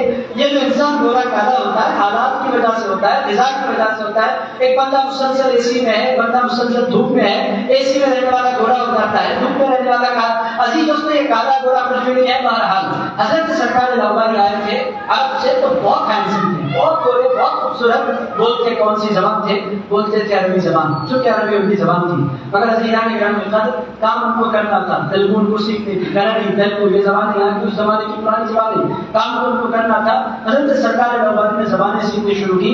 اس سے پہلے ایک کام کیا، بیٹھ گئے خانقاہ میں اپنے ایک مقام پر، بیٹھنے کے بعد حضرت سرکار لاہوری نے کہا اب ان کو بلاؤں تو بلاؤں کیسے اسلام کی طرف؟ ان کی زبان الگ میری زبان الگ، ان کا رنگ الگ میرا رنگ الگ، ان کا ہولیہ الگ میرا ہولیہ الگ، ان کی دھوتیاں اور ہماری پہنیں یہ بالکل ایک دوسرے سے مل نہیں کھاتی. یہ کیسے ان کو طرف اٹریکٹ کیا جائے؟ ایسی سوچ کر وہ اتنا جانتے تھے یہاں کی قوم کیسی ہے. یہاں کی قوم ایسی ہے کہ اگر کوئی انوکھی بات نظر آ جائے تو پھر وہ سیدھے سرنڈر ہو جایا کرتے ہیں، سیدھے سیدھے ان کو بٹھا کر تقریر کرو، یہ سننے والے نہیں ہیں، یہ سننا ہی نہیں چاہتے ہماری بات. ان کا قصہ کیا ہے؟ چمتکار کو ایک بندے کو بیچ میں رکھا جس کو کچھ آتی تھی، پر میں وہ جا رہا ہے، باجا بج رہا ہے، شادی ہو رہی ہے وہاں پر. لوگوں نے کہا کہ شادی بھی ہو رہی ہے، جنازہ جا رہا ہے. کہنے لگے جنازے میں باجا بجتا ہے؟ کہنے لگے انڈیا کا ٹرینڈ ہے، یہاں شادی ہوتی ہے کبھی باجا بجتا ہے، تاشا بجتا ہے، اور جنازہ ہوتا ہے پھر تاشا بجتا ہے. سرکار والے نے کہا عجیب ہے، تو خوشی کا موقع نہیں ہے، خوشی کے موقع پر باجا بجتا ہے؟ نہیں، انڈیا کا یہ ٹرینڈ ہے. فرمایا کیا ہوا ذرا کھا کر معلوم کرو. لوگوں نے کہا جنازہ جا رہا ہے اور ایک لڑکی کا جنازہ ہے، اور وہ لڑکی کوئی معمولی لڑکی نہیں ہے، پرنسس ہے، بادشاہ کی بیٹی ہے، نواب وہ راجا کی بیٹی ہے. سرکار نوالی نے فرمایا اس سے راجا سے جا کر کہو اگر میں اس کی بیٹی کو زندہ کر دوں تو کیا وہ اسلام کا کلمہ پڑھ کر مسلمان ہو جائے گا؟ اس کو جا کر پوچھو. چونکہ ایک چمتکار ضروری تھا، انٹری لیتی ہے اور وہ بچھانا ہے اپنا سکہ، یہ کام ضروری تھا. اور اگر کسی عام بندے کو اٹھا کر یہ کام کرتے تو ایک آدھ بندہ دو چار لوگ متاثر ہوتے. سیدھے راجا کی بیٹی کا جنازہ تھا. سرکار نوالی نے فرمایا اس سے بہتر کوئی موقع نہیں ہو سکتا، دی بیسٹ ٹائم ہے، موقع پر چوکا، اس کو کہتے ہیں موقع پر چوکا. عزیزان گرامی سرکار نوالی نے بڑا واضح پوچھتے اسے جا کر کہو ایک فقیر بیٹھے ہیں، رسول اللہ کے فقیر ہیں، شیر خدا کے فقیر ہیں، غوث اعظم کے فقیر ہیں، بڑے پیر غوث اعظم دستگیر کے بیٹے ہیں، جا کر اس سے کہو. لوگوں نے جا کر کہا ایک رسول اللہ کے فقیر آ کر بیٹھے، مولا جی کا نام لیتے ہیں، غوث اعظم محبوب اسمانی کا نام لیتے ہیں. اس نے کیا کہا کیا کرنا چاہتے ہیں؟ کہنے لگے تمہاری بیٹی کو زندہ کرنا چاہتے ہیں. اس نے کہا کہ مری ہوئی بھی زندہ ہوتی ہے؟ تو لوگوں نے کہا مری ہوئی کبھی زندہ نہیں ہوتی، مگر اللہ کا ولی چاہا تو سب کچھ ہو سکتا ہے. علی وہ عام بندے نہیں ہے، زبان ان کی ہوتی ہے، کلام پروردگار کا ہوا کرتا ہے. چلو تو صحیح. راجا سیدھے سیدھے آ گیا، جنازہ لایا گیا، اس کی آنکھوں میں آنسو، جوان بیٹی کا انتقال ہو گیا تھا. سرکار نوالی نے پوچھا کیا ہوا؟ سامنے کاٹا، بیٹی مر گئی. ارشاد فرمایا چاہتے ہو بیٹی زندہ ہو جائے؟ اس کی وہ بالکل چاہتا ہوں، پر میں میری ایک شرط ہے. وہ کیا؟ تم کلمہ پڑھ کر مسلمان ہو جاؤ. اس نے کہا باپ نہیں زندہ کرے تو مسلمان ہونے کے لیے تیار ہو. عزیزان کرام پر سرکار نوالی قدس اللہ تعالی سر العزیز نے کہا دکھائی، اور وہ کرامت جو غوث اعظم دستگیر کے ہاتھوں بغداد میں نظر آئی تھی، وہی کرامت سرکار نوالی کے ہاتھوں کرنول میں نظر آ گئی. عزیزان کرام ایسا کیسے ہو گیا؟ عزیز دوستوں وہ کوئی اور نہیں تھے، وہ بیٹے تھے.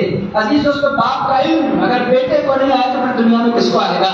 عزیز دوستوں غوث اعظم کے بیٹے تھے، غوث اعظم کے جانشین تھے. عزیزان کرام وہ غوث اعظم دستگیر کی عطا سے آئے تھے، غوث پاک کی چاہ سے آئے تھے، غوث پاک کے ارادے سے آئے تھے، غوث پاک کی رضا سے آئے تھے، غوث پاک کے حکم سے آئے تھے. تو پھر غوث پاک کی رائے ان کے ساتھ تھی، وہ اپنی مرضی سے نہیں آئے تھے، غوث پاک کی مرضی سے آئے تھے. ان کو یقین تھا کہ میرے دادا میری راز رکھیں گے، میرے دادا میری راز نبھائیں گے. عزیز اس وقت دنیا میں دستور یہی ہے، کام بنتے کس کے ہیں؟ کام اسی کے بنتے ہیں جو یقین والا ہوا کرتا ہے. عزیز دوستوں بالکل یقین کے کبھی کام نہیں بنا کرتے، یقین والوں کے کام دنیا میں بن جایا کرتے ہیں. میرے دوست ابو بکر صدیق صدیق بنے، کیوں بنے صدیق؟ یقین کی وجہ سے. میرے دوستوں آپ تمام لوگ جانتے ہیں مکہ معظمہ حضور مکہ معظمہ میں معراج میں گئے، پلٹ کر آئے، فجر کی نماز رسول اللہ علیہ السلام نے گھر میں ادا کی. ابھی نمازوں کا اہتمام میرا نہیں ہوا. رسول اللہ نے چند لوگوں سے ملاقات، ان لوگوں سے کہا وہ مکے والے تھے. حضور نے فرمایا میں رات کے مختصر سے حصے میں عرش پر گیا بھی ہوں، لوٹ کر آیا بھی ہوں، جنت بھی دیکھی، جہنم بھی دیکھی، جبریل بھی دیکھے، میکائیل کو بھی دیکھا، پوری کائنات میرے سامنے تھی. لوگوں نے ہنسی مذاق کرنا شروع کیا، یہاں تک کہ یہ بات ابو جہل تک پہنچی. ابو جہل تک یہ بات پہنچی کہ رسول اللہ یہ کہتے ہیں کہ رات کے حصے میں بیت المقدس دیکھ آئے.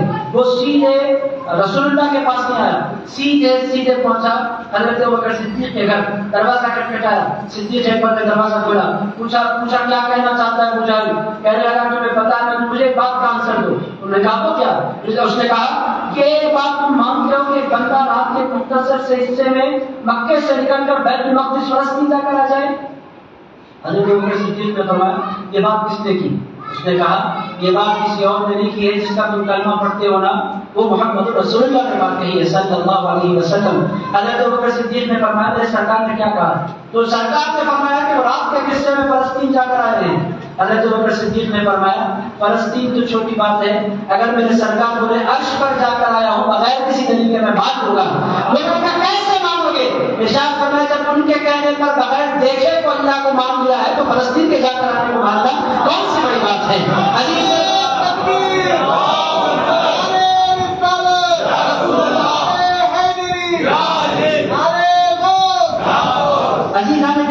یہ یقین ہے حضرت ابوبکر صدیق کا سرکار لاہوری کو یقین تھا کہ میں مردے کو زندہ کرنا چاہوں، میں تنہا نہیں ہوں، میں لاوارث نہیں ہوں، میں بے سہارا نہیں ہوں، میرے پیچھے ایک میرا وارث ہے، اس کو دنیا حوصلہ دستگیر کہتی ہے۔ میں لاوارث بن کر نہیں آیا، میں غوث پاک کا نشان لے کر آیا ہوں، غوث پاک کی بیعت لے کر آیا ہوں، غوث پاک کی نسبت لے کر آیا ہوں، غوث پاک کا قیام لے کر آیا ہوں۔ اس علاقے میں اللہ نے مجھے محمود سبحانی کا جانشین بنا کر بھیجا ہے۔ میں چاہوں تو پھر یہ ہوگا کیونکہ میرے پیچھے غوث پاک کی طاقت کام کر رہی ہے۔ عزیزان کرام، یقین یہی چیز ہے جو انسان کے کام بنا دیا کرتی ہے۔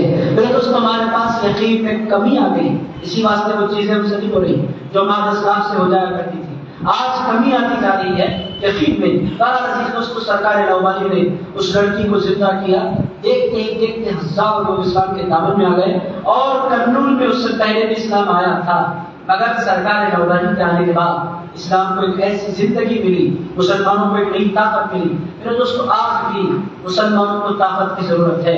جن حالات سے ہمارا ہندوستان گزر رہا ہے، آج ہی میں نے ایک ویڈیو دیکھا، آج کیا 3-4 بجے میں نے دیکھا، اب تک دل میں افسوس ہو رہا ہے۔ عزیز اس کے نوجوان کو کچھ لوگوں نے پکڑا ہوا ہے کار میں، میں ہماچل پردیش کا ویڈیو آیا ہوا ہے، ویڈیو وائرل ہو رہا ہے۔ عزیز ایک نوجوان ہے، بڑی مشکل کو پکڑا گیا ہے، اس کی گردن اس کے ہاتھ میں ہے ہندو کے، اور وہ مسلمان بچہ اس کو بڑی بڑی گالیاں دیتا جا رہا ہے اور اس کو مارتا جا رہا ہے، اس کو بولتا جا رہا ہے تلوار چاٹ، اور وہ نہیں چاٹنا چاہتا تو پھر اس کو مارا، وہ بندہ اکیلا کیا کرے؟ پھر اس میں یہ حالات ہمارے کیوں ہو رہے ہیں، حالات بس سے بدتر کیوں ہیں؟ اس کا ریزن میں جو سمجھتا ہوں حکومتیں اور یہ بنتی ہیں حکومتیں، عزیز اس کے سب الگ ریزن ہے۔ اصل جو ریزن ہے وہ ہے ہمارا اللہ سے دور ہونا۔ میرے دوستوں جب بندہ اللہ سے دور ہوتا ہے تو اللہ پھر ظالموں کو انسانوں پر مسلط کر دیا کرتا ہے، اور جب بندہ اللہ سے غنی ہو جاتا ہے نا تو پھر پوری کائنات کو اللہ اس کے قدموں میں ڈال دیا کرتا ہے۔ حضرت سرکار لاہوری جب آئے تھے ان کے ساتھ کوئی لشکر نہیں تھا۔ میرے دوستوں اس زمانے میں کوئی بہت بڑی آبادی مسلمانوں کی نہیں تھی۔ ہندوستان کرنول کی پہلی مسجد آج بھی آپ جانیں اس کو تاریخ ہے، کرنول کی پہلی مسجد جامع مسجد ہے، بنایا کس نے؟ سرکار لاہوری نے بنایا۔ اس سے پہلے کرنول کی سرزمین پر کوئی مسجد نہیں تھی، کوئی مسلمان نہیں تھا، کوئی اللہ کا نام لینے والا نہیں تھا، ہر طرف مندریں ہی مندریں تھیں۔ عزیزان گرامی خطوائے میں آپ سے پوچھتا ہوں کون سی طاقت تھی اور کون سی قوت تھی؟ میرے دوستوں اس کا سیدھا سادہ جواب یہ ہے کہ انہوں نے اللہ سے اپنا رابطہ جوڑے رکھا تھا۔ میرے دوستوں جب بندہ اللہ سے ڈرنا چھوڑ دیتا ہے نا تو پوری کائنات اس کو ڈرایا کرتی ہے، اور جب بندہ اللہ سے ڈرنے لگتا ہے نا تو پوری کائنات اس سے ڈرنے لگتی ہے۔ عزیز اس کو ایک مثال میں دیتا ہوں، آپ لوگوں کا وقت ہو گیا ہے، 5 منٹ مجھے دے دیں۔ عزیزان گرامی کل حضرت عمر بن عبدالعزیز کا دور، وہاں کے لوگوں نے کبھی مدینے کے لوگوں نے شیر دیکھا نہیں، کہاں سے آ گیا کیا ساتھی شروع نہیں پتا، شیر آ گیا، ہلچل مچ گئی پورے مدینے میں اور ہنگامہ ہو گیا پورے مدینے میں، لوگوں نے دروازے بند کر لیے۔ حضرت عمر بن عبدالعزیز کا دور چل رہا تھا، حضرت عمر بن عبدالعزیز مسجد نبوی میں بیٹھے ہوئے تھے، لوگوں سے ملاقات کرتے، لوگ دوڑے دوڑے آئے، سرکار آپ کو پتا ہے کیا ہو گیا؟ ارشاد فرمایا کیا ہوا؟ کہنے لگے مدینے میں شیر انٹر ہو گیا ہے، پوری ہلچل مچی ہوئی ہے۔ اس زمانے میں گنے نہیں تھی، ورنہ لوگ گن نکالتے گولی مار دیتے۔ عزیز دوستوں تو اس زمانے میں اتنا بڑا پرابلم نہیں ہے، شیر آئے چیتا ہے، جو آتا ہے آئے۔ اس زمانے میں لوگوں نے ترقی کری، اس زمانے میں گن نامی کوئی چیز نہیں، شیر پھر رات تنتنا تھا مدینے کی گلیوں میں۔ حضرت عمر بن عبدالعزیز نے فوراً اپنی کمپنی داری کاندھے پر سیدھے مدینے کی گلیوں کی طرف چل پڑے۔ لوگوں نے کہا حضرت بہت بڑا شہر ہے، چیر پھاڑ دے گا۔ تم اپنا کام کرو، مجھے اپنا کام کرنے دو۔ سیدھے شیر کی جانب وہ بڑھنے لگے، شیر ان کی جانب بڑھنے لگا۔ لوگوں نے کہا حضرت عمر بن عبدالعزیز تو دنیا سے گئے۔ جب شیر ان کے قریب آیا کان پکڑا، اس کا کان پکڑ کر اس کے کان میں کچھ کہا، کان میں اس کے کہا۔ جو ہی شیر نے وہ بات سنی تیزی سے دوڑا اور مدینے کے بعد نکل گیا۔ لوگوں نے کہا کوئی شیر سے بھی بات کرتا ہے، ہم نے زندگی میں پہلی مرتبہ ایسا دیکھا ہے کہ کوئی شیر سے بھی بات کرے، اور یہ بتائے کہ اگر آپ نے بات بھی کی ہے تو شیر سے کہا جائے۔ حضرت عمر بن عبد العزیز نے کہا میں نے شیر کا کان پکڑا اور اس کے کان میں کہا میں رسول اللہ کا غلام ہوں اور میرا نام عمر بن خطاب کے نام پر عمر ہے، میں رسول اللہ کے عمر کا نام پر میرا نام عمر ہے۔ شیر نے کہا جو عمر بن خطاب کا غلام ہے اس کو چھونا میرے بس کی بات نہیں ہے۔ یہ کون سا دبدبہ ہے؟ حضرت عمر فاروق رہتے تھے کہاں؟ اللہ سے ڈرنے لگے، پوری کائنات اس سے ڈرنے لگتی ہے۔ اللہ کے میرے بھائیوں، سرکار لوبانی ہو یا پھر شاہ طاہر خاطری ہو یا پھر بندہ نواز ہو یا پھر صابر الانبیاء کلیلی ہو یا حضرت نظام الدین اولیاء محبوب الہی ہو، عزیزان گرامی قدر، یہ دنیا کے جتنے ولی تھے ان لوگوں نے گاڈ کانشیس لائف گزاری ہے، اللہ کو یاد رکھ کر زندگی گزارنا، گاڈ ریممبرنگ لائف، اللہ یاد رہے، ایسی زندگی ان کی تھی۔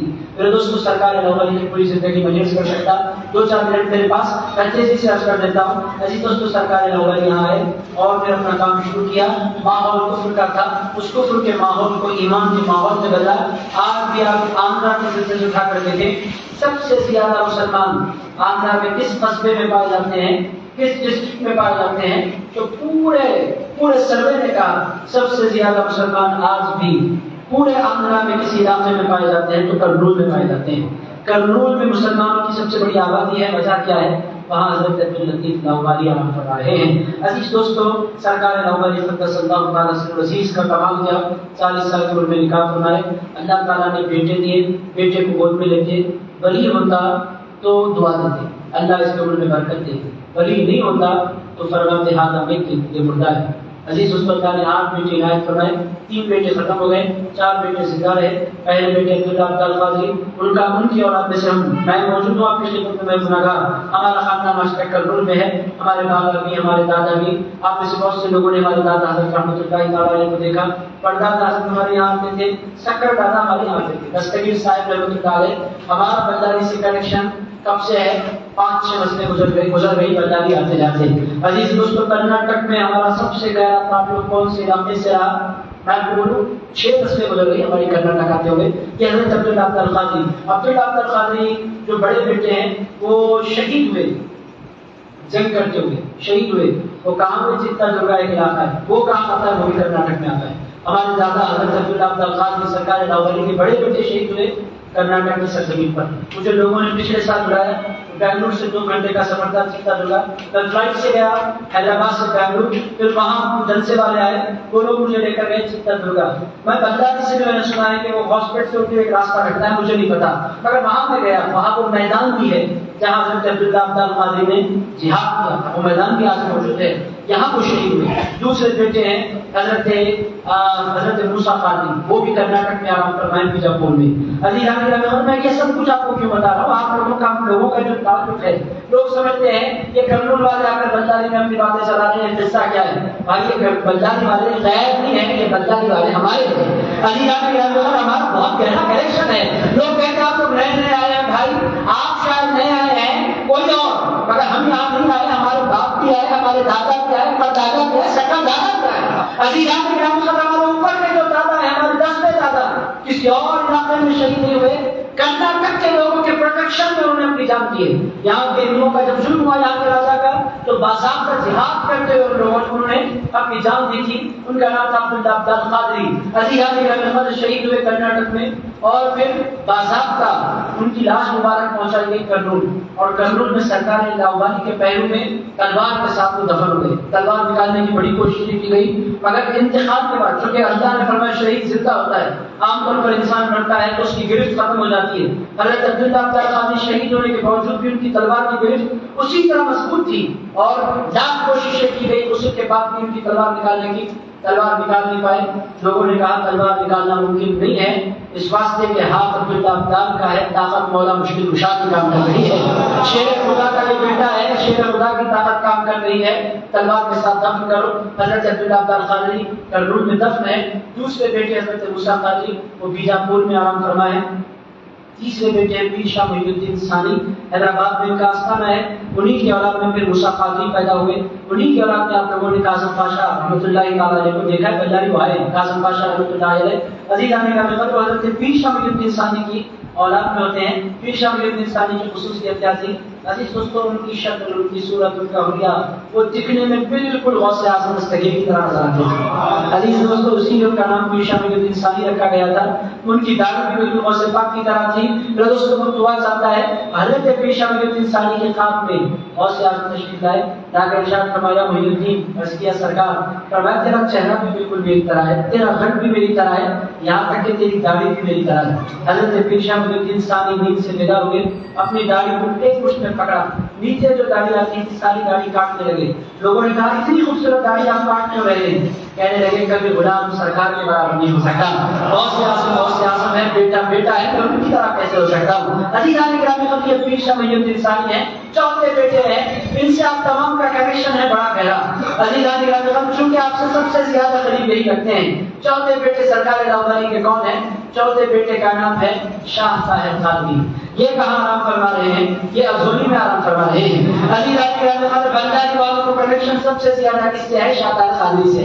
میں جانتا ہوں یہاں کے لوگ ازولی جانتے بھی ہیں، شاہ طاہر خالدی کے آستانے پر حاضری بھی لگاتے ہیں. شاہ طاہر خالدی آئے آج سے 400 سال پہلے ازولی کے پہاڑوں میں. آج بھی راتوں میں ڈر لگتا ہے. اس زمانے میں آ کر بیٹھ گئے پہاڑوں میں. عزیزان گرامی قدر کیسے بیٹھے؟ ایک مرتبہ میرے ساتھ آج کل تو بہت آبادی بڑھ گئی ہے، میں تقریباً 30 سال پہلے بات کر رہا ہوں. جی میں آیا شاہ طاہر خالدی کے پاس ایک رات گزاروں، ایک نوجوان کو لے کر بس پکڑ کر میں پہنچ گیا ادھوری. اب مجھے نہیں پتا کہ وہ پہاڑوں میں دھوم کیا ہوتی ہے. میں سمجھا درگاہ کی طرح درگاہ ہے، جا کر رہ جاتے ہیں. رات ہوئی، سناٹا آ گیا اور دیکھتے ہی دیکھتے لائٹ چلی گئی. پوری رات میری اللہ اللہ کرتے گزر گئی. میں نے کہا کہ پہلی اور رات میں آخر حاصل ہے میری، یہاں بھی بیٹھوں گا کبھی رات میں سیدھا نہیں رہا. انسان اور عمر کب میری، میں تو حیرت زدہ ہو گیا. بس اجالا تھا تو چاند کا، اس کے علاوہ کوئی اجالا نہیں. اور دن میں اسی وقت میرے آیا. آج 400 سال کے بعد یہاں بیٹھ کر یہ حیرت ہو رہی ہے. اور 400 سال پہلے شاہ طاہر خالدی پہاڑوں میں آ کر بیٹھ کیسے گئے؟ عزیز دوستوں، اس کا سیدھا سادہ جواب یہ ہے، جو اللہ سے ڈرتا ہے پوری کائنات اس سے ڈرنے لگتی ہے. جو اللہ سے ڈرتا ہے کہ وہ پوری کائنات میں کسی سے نہیں ڈرتا. یہ چوتھے صاحبزادے، پانچویں صاحبزادے حضرت عیسیٰ قادری رحمۃ اللہ تعالیٰ علیہ، وہ بھی گھروں میں دفن ہے. سرکار لاہوری کی زندگی ایک بڑی طویل زندگی، ایک بڑی مبارک زندگی، ایک بامقصد زندگی. انہوں نے پوری زندگی میں کام کیا اللہ کے بندوں کو اللہ سے جوڑا، حضور کے امتیوں کو حضور سے جوڑا، اور اپنے مریدوں کو سرکار غوث اعظم دستگیر سے جوڑا. عزیز دوستوں، جب بیعت لیتے تھے فرمایا کرتے تھے میرا ہاتھ تیرے ہاتھ میں ہے، مگر یاد رکھ ایک ہاتھ تیرے ہاتھ میں ہے، میرا دوسرا ہاتھ غوث اعظم دستگیر کے ہاتھ میں ہے. عزیزان گرامی قدر فرمایا کرتے تھے میں ایک وسیلہ ہوں، تیرا پیر میں نہیں ہوں، محبوب سبحان تیرے پیر ہیں، غوث اعظم جیلانی تیرے پیر ہیں. تو عزیز دوستوں، یہ چند باتیں ہیں. ایک طویل زندگی، تمہید بھی ضروری تھی، اس کے بغیر بات مکمل نہیں ہو سکتی تھی. یہ چند پہلو میں نے آپ کی خدمت میں عرض کیے. گزارش کیا ہے، ہندوستان میں اگر اپنے حالات کو بدلنا چاہتے ہیں، رکاوٹوں کو سمجھنا ہوگا، چاہے وہ مال ہو چاہے وہ جمال ہو. پھر دوستوں مجھے نہیں کہتا کہ نگاہ پوری پاک ہو جائے، مگر کوشش تو ہمیں کرنی چاہیے، چونکہ نگاہ کی پاکیزگی کے بغیر نماز کی لذت نصیب نہیں ہوتی. نگاہ کی پاکیزگی کے بغیر تلاوت کی توفیق میسر نہیں ہوتی. نگاہ کی پاکیزگی کے بغیر سجدوں کا سرور میسر نہیں ہوتا. نگاہ کی پاکیزگی کے بغیر اللہ کے نام کا مزہ انسان محسوس نہیں کر سکتا. عزیز دوستو، اللہ کے نام میں جو مزہ ہے، میں آپ کو بولوں اس پوری کائنات میں وہ مزہ کر کے رکھا ہے اللہ. اس میں مزہ ہے، اس میں مٹھاس ہے، اس میں لذت ہے. عزیز دوستو، حضرت بابا فرید بن شکر کے پاس گڑ رکھا ہوتا تھا. گڑ اگر کوئی ان کے پاس آتا اور باتوں باتوں میں اللہ کہتا، اس کو فرماتے تو نے اللہ کا نام لیا راجا، اس کو اپنے پاس بلاتے اور اس کے منہ میں گڑ ڈال دیتے. وہ کہتا یہ گڑ آپ مجھے کیوں کھلا رہے ہیں؟ ارشاد فرماتے اللہ کا نام لے کر تو نے میرے کانوں کو مٹھاس بخشی ہے، تو میں گڑ کے ذریعے تیرے منہ کو مٹھاس بخش رہا ہوں. بھلا دیا ہم نے اس نام کو اور اگنور کرنا شروع کر دیا ہم نے اللہ کے نام کو. عزیز دوستوں، میں دل کی گہرائیوں سے ہمارے سیکرٹری صاحب دادا صاحب کا ممنون ہوں کہ انہوں نے شارٹ نوٹس پر ورکنگ ڈے میں، اصل میں آیا تھا ولیمے میں، مگر یہ مجلس رکھی جی نہیں بھرا. میں پھر آؤں گا انشاءاللہ، آپ لوگوں سے باتیں ہوں گی، پھر ملاقاتیں ہوگی. یہ مگر سب سے ایکوریٹ ٹائم ہے تقریر کے لیے. میں سمجھتا ہوں سب سے زیادہ موزوں ٹائم گاؤں میں تقریر کے لیے مغرب کے بعد کا وقت ہوتا ہے، عشاء کے بعد کا. اور رات 10 بجے ہمارے پاس ٹرنڈ ہے، رات کے 11 بجے مائک دینا، 12 بجے غلط ہے وہ ٹائم، فطرت کے خلاف ہے، اصول کے خلاف ہے. میں سنت کے خلاف ہے. بہترین کام تقریر کے لیے جو ہوتا ہے مغرب کے بعد کا, اور اس کا فائدہ کیا ہوتا ہے؟ ایک نماز مغرب کی مل جاتی ہے, ایک نماز عشاء کی مل جاتی ہے. نہیں پڑھنے والے بھی شریک ہو کر 2 نمازیں تو پڑھ لیتے ہیں. تو عزیزان گرامی بڑا فائدہ ہے اس کا کہ انسان 2 نمازیں, اور پھر بندہ دعا کرے تو پھر اللہ توفیق بھی دے گا. بہرحال عزیز دوستو, سرکار لوبالی ایک ایسی ہستی ہیں جنہوں نے دکن کو اور سیاست دستگیر سے جوڑا. اور میرے دوستوں, سرکار لوبالی کی آخری خصوصیت کا ذکر اپنی بات ختم کر لیتا ہوں. دنیا میں ہوتا یہ ہے کہ ولی آتے ہیں مگر ان کی اولادیں برقرار نہیں رہتی, اولادیں برقرار بھی رہ جاتی ہیں تو ان کے اندر ان کی کیفیات برقرار نہیں رہتی. یہ دنیا میں ایسا ہوتا ہے. مگر سرکار لوبالی پر غوث اعظم دستگیر کی نظر کرم ایسی رہی کہ سرکار لوبالی کا خاندان 400 سال گزر جانے کے باوجود بھی کبھی ان کے خاندان میں ایسا نہیں ہوا کہ ان کی درگاہ خالی ہو گئی, اللہ والے ان کے پاس ختم ہو گئے, کبھی ایسا نہیں ہوا.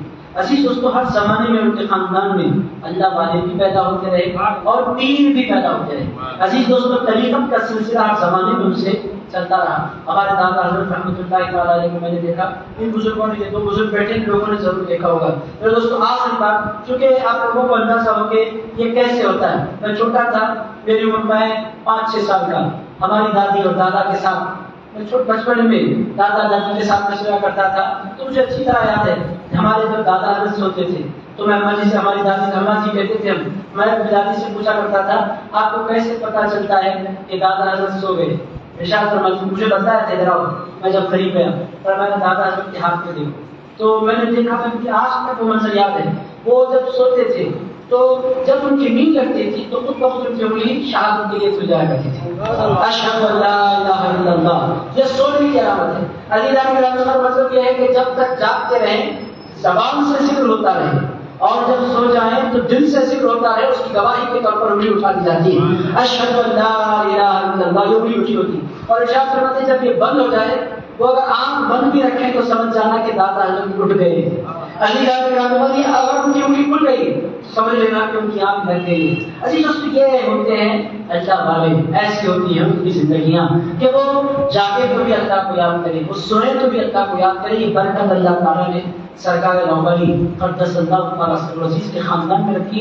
آج بھی بابا کی میں کوئی بات نہیں کرتا, آپ میں سے بہت سے لوگوں نے دیکھا ہے. میں نے تو کثرت سے ان کے احوال, ان کے معاملات میں چونکہ محیط بھی ہوں اپنے بابا کا, اپنے پیر کا, تو میں بار بار دیکھتا رہتا ہوں کیسے کیسے لوگ آتے ہیں اور کیسے کیسے شفایات ہو جایا کرتے ہیں. عزیزان گرامی, کیسے کیسے لوگوں کو دعائیں نصیب ہو جایا کرتی ہیں. بہرحال میں دل کی گہرائیوں سے اہل بلداری کا ممنون ہوں کہ انہوں نے مجھے وقت دیا, سرکار لوبالی کے بارے میں بات کرنے کا موقع دیا. میرے دوستوں, حاضری لگاتے رہیے. سرکار لوبالی کو کچھ غیر نہ جانے, کرناٹک والے بنجاری والوں کو سے بڑا گہرا تعلق ہے, بڑی محبتیں ہیں. پورے کرناٹک میں سب سے بڑھ کر اگر سرکار لوبالی سے کوئی قریب ہے تو بنجاری والے قریب ہیں. جب انہوں نے آپ کو چاہا ہے, آپ کی بھی ذمہ داری ہے آپ ان کو چاہیں. انصر ندیم صاحب والے ہمارے درمیان تشریف فرمائے ہیں. آپ لوگوں کے علم میں ہونا چاہیے, پیچھے بیٹھے نظامی ٹوپی میں انصر ندیم صاحب, تقریر کے شروع ہی سب کو دیکھ رہا ہوں, میں نے ان کو ڈسٹرب کرنا نہیں چاہا. آپ لوگوں کو بولوں سرکار لوبالی کی بارگاہ میں جو مشاعرے ہوتے ہیں, آخری بار دادا صاحب کی آخری بار سرکار لوبالی کے عرس میں ہر سال مشاعرہ ہوتا ہے, ہر سال ہوتا ہے.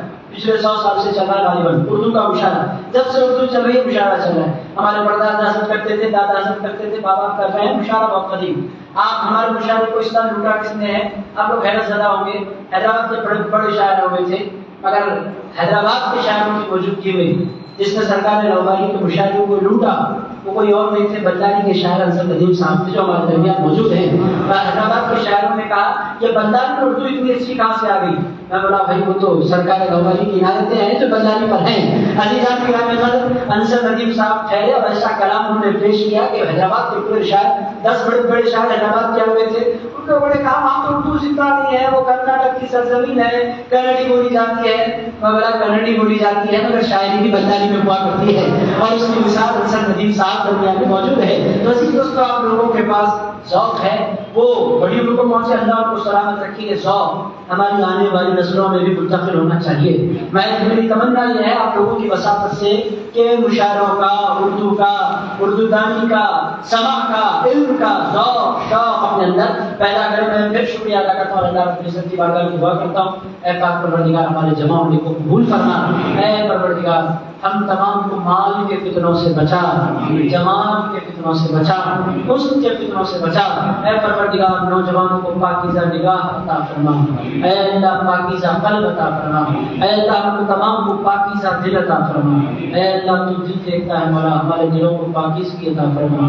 اے اللہ ہمارے دلوں کو اپنی محبت سے بھر دے، اے اللہ ہمارے دلوں کو اپنی معرفت سے بھر دے، اے اللہ ہمارے دلوں کو اپنی خشیت سے بھر دے۔ اے اللہ امت مسلمہ بڑی پریشان ہے ہندوستان میں مولا، امت مسلمہ پر کرم فرما۔ اے اللہ کشمیر سے کنیا کماری تک ہندوستان کے مسلمانوں کے جان و مال کی حفاظت فرما، عزت و آبرو کی حفاظت فرما۔ اے اللہ مسلمانوں کو کوئی بھی طاقت عطا فرما، کوئی اور جذبہ عطا فرما۔ اے اللہ امت مسلمہ پر خصوصی کرم فرما۔ اے پروردگار حضرت عبداللطیف لاہوری کی ہم نے محفل سجائی مولا، تیرے جتنے نیک بندے ہیں مولا سارے تیرے نیک بندوں کی محبت میں عطا فرما۔ اے اللہ بالخصوص غوث اعظم دستگیر کی غلامی نصیب فرما، محبوب سبحانی کی نسبت نصیب فرما۔ اے پروردگار خواجہ غریب نواز کی سچی محبت نصیب